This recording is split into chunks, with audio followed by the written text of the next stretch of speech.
All right. Hey, what's up, everybody? And thank you so much for joining us for another special episode of Let's Talk About It, Jen. We are doing amazing things with BAM Woman Magazine. I have here with me Miss ShaRell. She is going to introduce herself and let you guys know who she is, her businesses, all of her products, her services, and why she is a BAM woman. So, Miss Beautiful, tell us who you are, where you're located, what your businesses are, and your services. Well, awesome. Thank you, Jen, for having me on. I'm super excited, pumped up, fired up, all of that into one. And so, as you stated, my name is Sha'Rell Webb, and I am a serial entrepreneur. I also have, I'm an educator by trade. So, let's get started with all of the things I'm involved in. So, by trade, I'm an education specialist for the Lunar and Planetary Institute. I work with about 26 scientists that study every object in our solar system. And so my job is to present the public with the things that they find. And the reason why I like to lead with that is because I am the first African-American female, African-American period, to have this position. So I'm always super stoked to share the information because I'm blazing the trail that no one has ever, tried before. So I'm super excited about that. I'm the only chocolate drop in the building. Come on now. Only chocolate drop in the building. And so I'm super, super excited about that, to have the position that I have. And so the business that I have the joy of running and managing is Coding with a Twist. Coding with a Twist is to introduce the underestimated, because I dare not use the word underrepresented. So it's to introduce the underestimated to the world of computer science, robotics, and coding. A lot of times our students have restrictions about what they can do, or what the teachers lead them to believe that they can do. Right. And so, they find themselves maybe in ISS, in school suspension, and they don't have educators to engage them enough, and then they find themselves disengaged, and then they find themselves, in ISS or in school suspension. And so what I've learned in the classroom is that when students are disengaged, or they have a deficit in a certain academic area, that if you expose them to something new, especially creating something innovative, something using with their hands, then that's when they decide to shine and come out their shell. And then you tap into that potential that everyone didn't even see that they had. Wow. Okay. So when you say you're a teacher, so tell us what subject you taught in school. Okay. I taught 8th grade science, 7th grade math, and high school chemistry. Nice. Okay, so you deal with, the kids that are, kind of feeling themselves, or kind of figure out how, who are they going to be coming into themselves, is what I meant. So when you are, tell me about the experience that you had with the teacher, wanting to present this to the kids at ISS, but, she didn't think you should do that. How did that go? Well, actually, it was the principal. Right. So I've gotten into coding about 3 years ago. I am what is called a professional development junkie. Usually in the summer times, I think it's summer of 2017, I only spent 2 days to myself. Every other day in the summertime, I was in professional development. And I knew that the importance of educating myself, right, so to the best of my ability, so that I could go back into the classroom and do it for my students. So I just knew the power of being that lifelong learner. And so there was this professional development that I really wanted to attend at Rice University. It was about computational thinking. And that was coding, robotics, programming.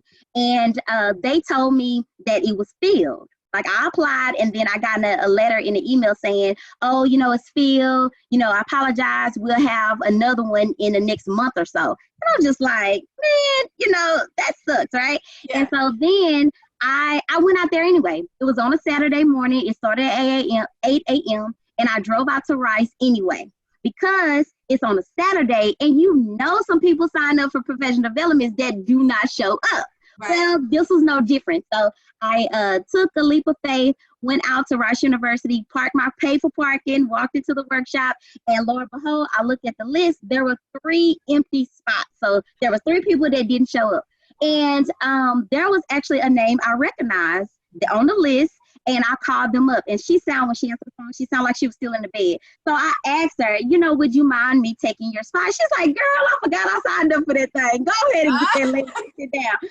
So in her lanyard was her name. I just flipped it on the other side, wrote my name, and put it around my neck. And then I ended up telling them that, I was just going to be a sit-in for them, and they allowed me to join in. And so we didn't have any, it's not like I snuck in or anything like that, but I probably would have if they told me no. So this was all about computational thinking. And the first task, the icebreaker that we did was to create a game, code a game actually. And so the person that I sat next to, he definitely had more experience than I did in programming coding, because I didn't even know it exists. Right. And so our first task was to create a game, and we did it within like 15 minutes. It was one of the most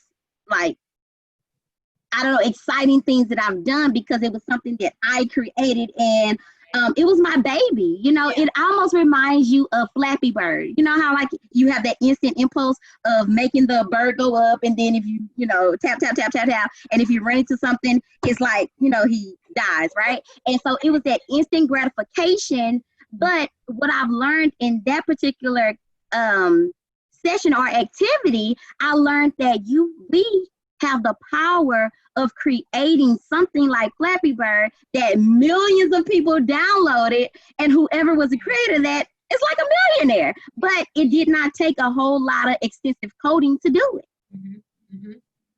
And so I knew then, I'm sorry to cut you off, Jen, but I knew then that I had to then go back into my classroom to teach my students not to create Flappy Bird, but they had the power of creating something that was their baby too. So the person, all of that was on a Saturday. So by the time Monday came around, I had already thought of how can we integrate coding inside my science class.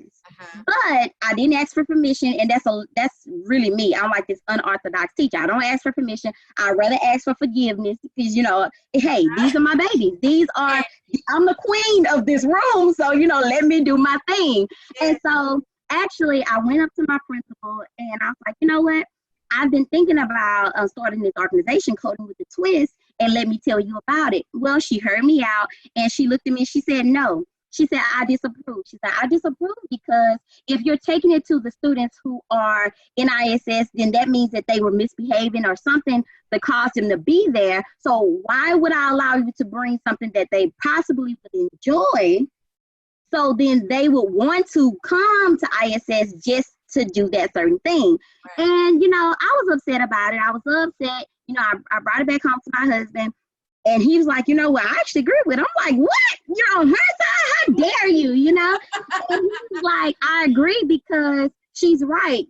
Why reward them with something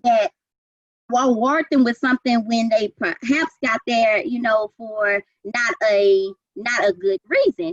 And so then, I thought about it too. I'm like, okay, I understand what you're saying, but we must do something to curve their behavior. And see, that was my whole logic. It's just like, let's introduce them to something new, because actually they have more time on their hands. The kids in the classroom, they're receiving instruction. The kids in ISS, they're not receiving anything. If you walk in there, they had their hands on a desk, right? So I was just trying to present them something new.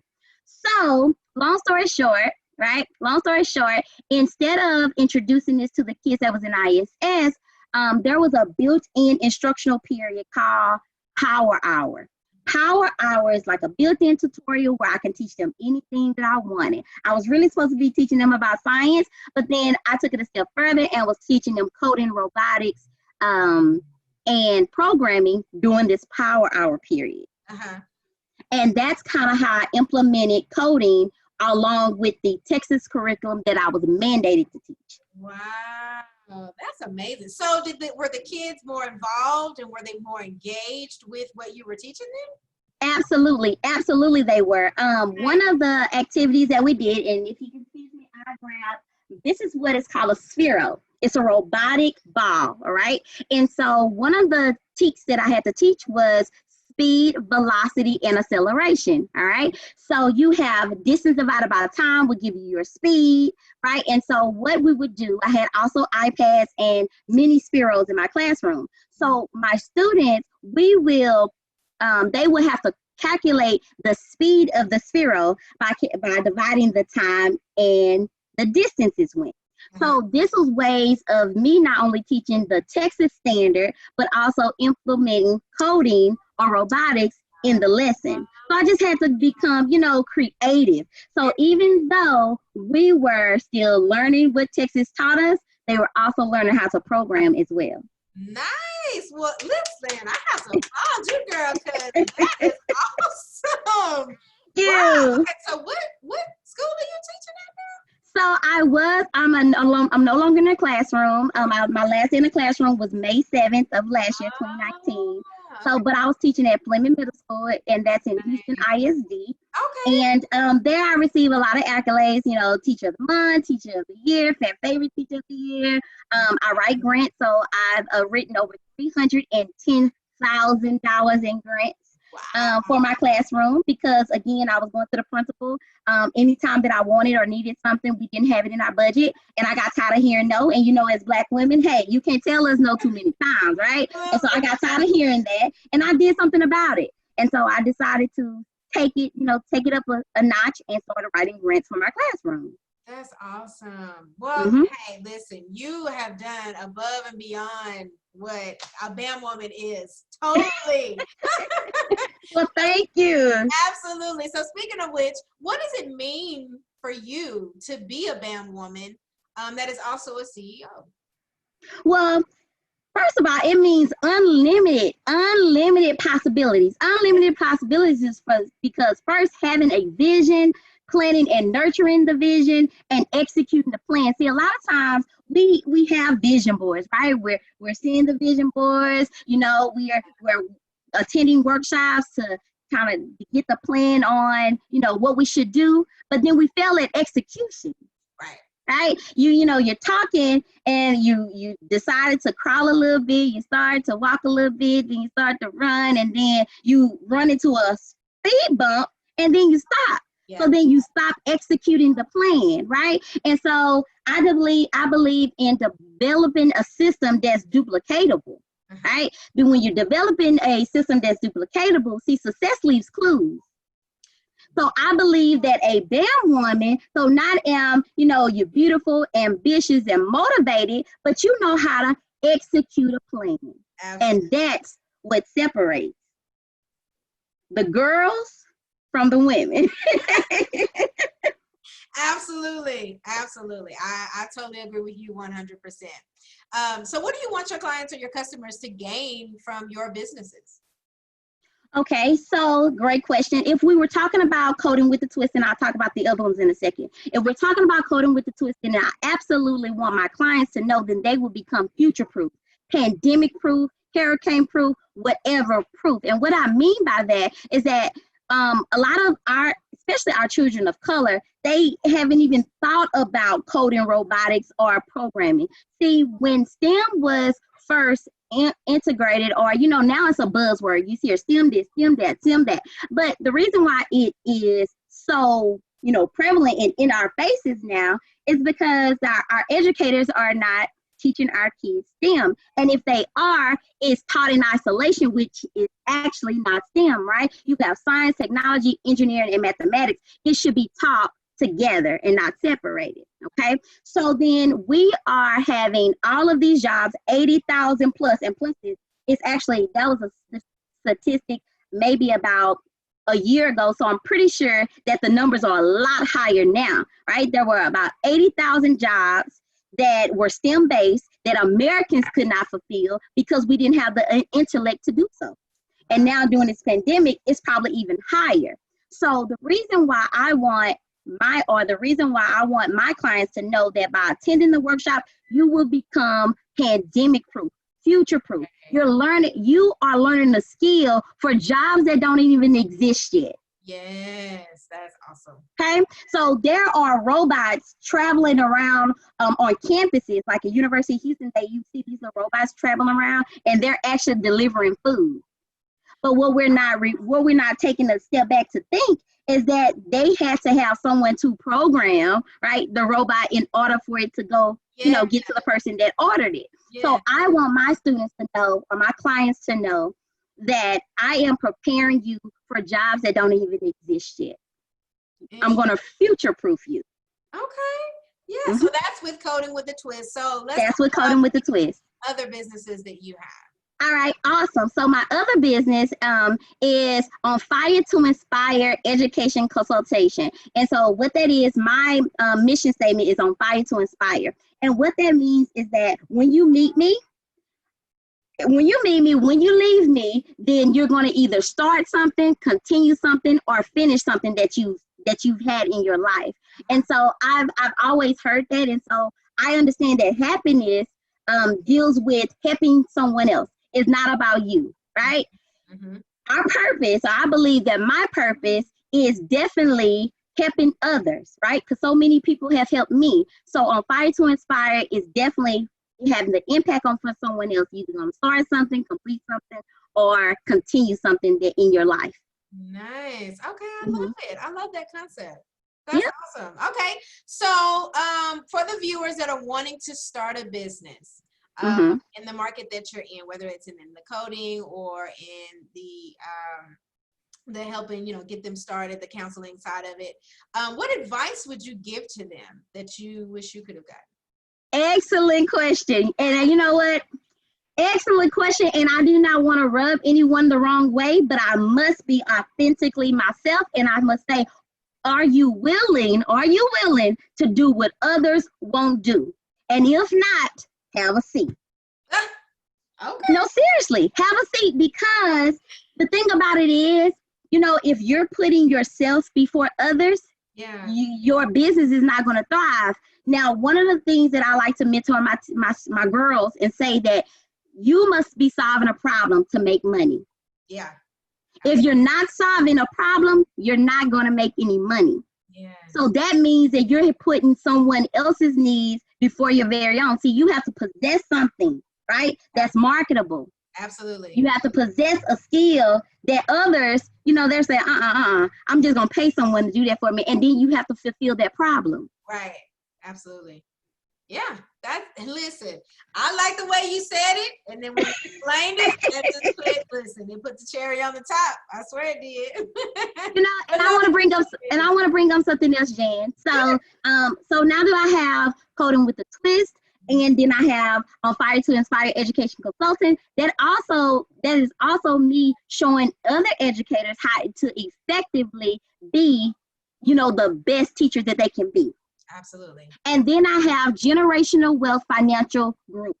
Generational Wealth Financial Group is just that. Why every time that someone passes away in our family that we are having to start over? Yes. Right? And so the Generational Wealth Financial Group, I can assist you with immediate life insurance. Can be used for something for like immediate wealth, right? But in our culture, in our communities, we're not talking about life insurance as, something that creates immediate wealth. We're only looking at it as far as burial service, and that's it, not as a financial foundation for our families. And so my job as an educator, and I use the term educator versus teacher. And I use the term educators because I don't care if we're in the grocery store or we're in, at the corner store, there is something that I can probably most likely teach you about in the current setting. See, I don't have to be a teacher. You think about in the classroom. See, no matter where I am, I can educate you on something. And so I believe that that's the difference between an educator and a person say, oh, I'm just a teacher. Yeah, absolutely. I totally agree. Because,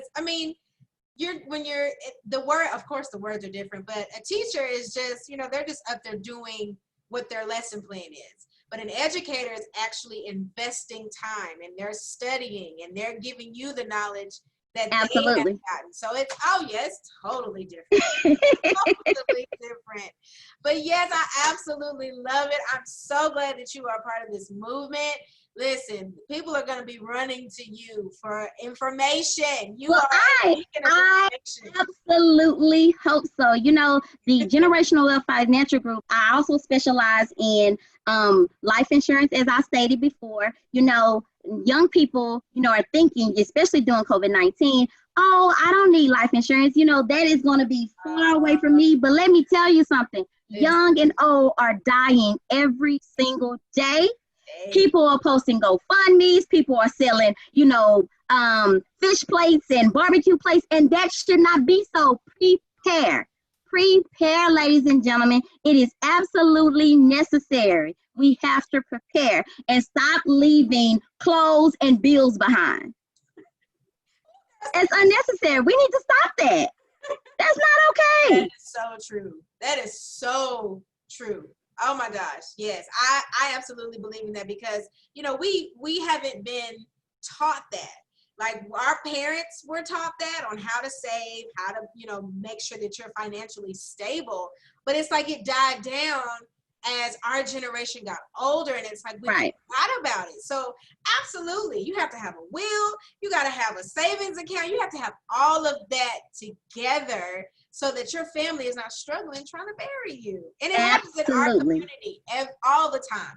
I hate to see it in our community, but that is the absolute truth. It's like we don't think about that until it's right there at our door. And then we're struggling, we're trying to scrounge, we're trying to, you know, get things together. So absolutely, they need to come to you. This is the woman that you need to come to right here. Well, thank you so much, ShaRell. You are an absolute beacon. I love you, and I pray nothing but blessings on you. Guys, if you want more information about Miss ShaRell, make sure that you take a look at her bio sheet. She has all of her information on there. Reach out to her, say, hey, I support you. You go, girl. And then purchase her products and her services. All right. So, Miss ShaRell, is there anything that you want to say before we go? I would just like to say, I would like to leave you with a quote. Okay. One of my absolutely favorites. And it's going to be not on the one that I sent earlier, but that's okay. I survived because the fire within me burned brighter than the fire around me. Ooh, that's a good one. Oh, I love it. Absolutely love it. Great way to end it. All right, guys. Thank you so much for watching. And guess what? We just talked about it. All right. Peace.